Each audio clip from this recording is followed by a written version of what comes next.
Hey, I'm Mark. I'm 45. I'm a single dad. I have my kids. I typically work on 18-wheelers. But because I'm a single dad, I had to pick up a second job. Now I'm doing DoorDash in between my regular job, which is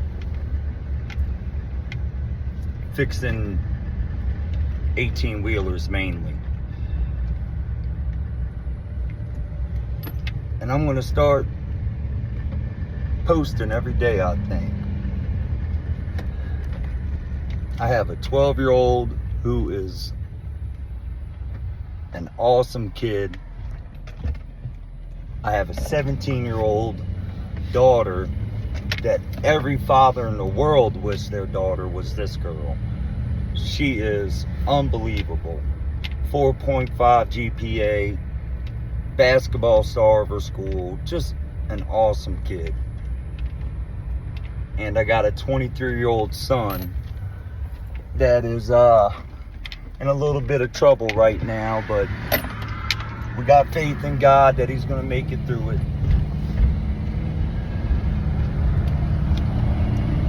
I did a job earlier this year, and the driver took off before I had a chance to get paid from the owner.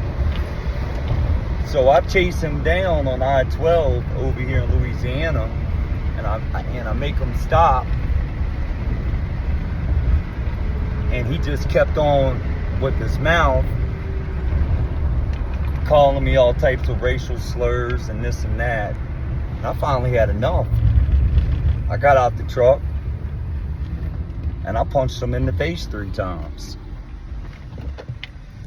And then he stabbed me in the hand. I walked back to my truck, I grabbed my big ass pry bar, and I was gonna go crack him in the head with it.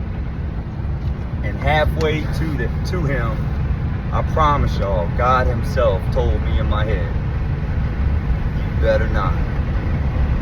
So I wrapped my hand up, went and sat in the truck, called the owner up, got paid, went to the hospital, and ended up having to get 5 stitches. I tell you what, I was so mad. I stayed mad for like a week. And then finally,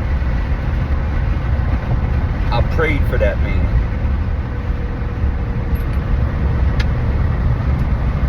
I pray with all the drivers when I finish the work. And when I asked him if I could pray for him, I said, hey man, what's your name? I'd like to pray for you. Now keep in mind, it's storming and raining, and I'm standing outside asking to pray with this man. And you know what he tells me? He says, you don't need my fucking name, just say the fucking prayer. What? I kept my cool. I said the prayer. I said, hey man, when I wave out my window, that means your owner paid, and we're good to go. I get in my truck and he takes off. So, damn, I take off after him. I get in front of him. I get him down to 35 miles an hour on the interstate. And then I realize I got his number. So I call him up and I'm like, say, bro, I got to get paid before you can leave. F you white boy this and white boy that.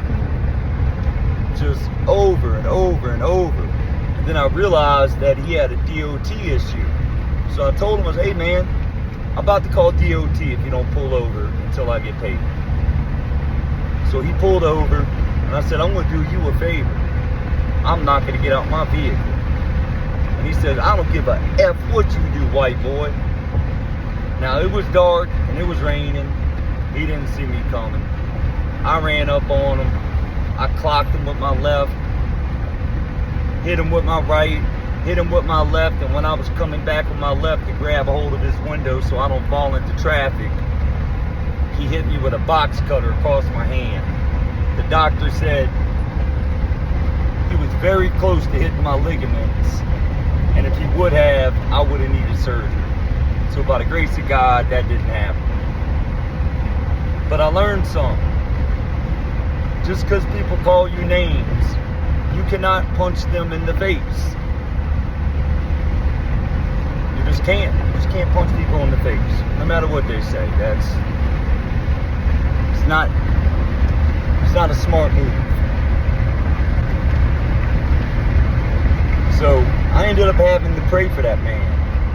And after I prayed for him, all that evilness left me. And you know what? I still pray for that guy. Matter of fact, I don't think it was this year. I think it was last year sometime this happened. And I still pray for this guy. And I hope he finds Jesus. Because Lord have mercy, that man needs Jesus. Well, I'll talk to y'all tomorrow. I hope y'all have a blessed evening.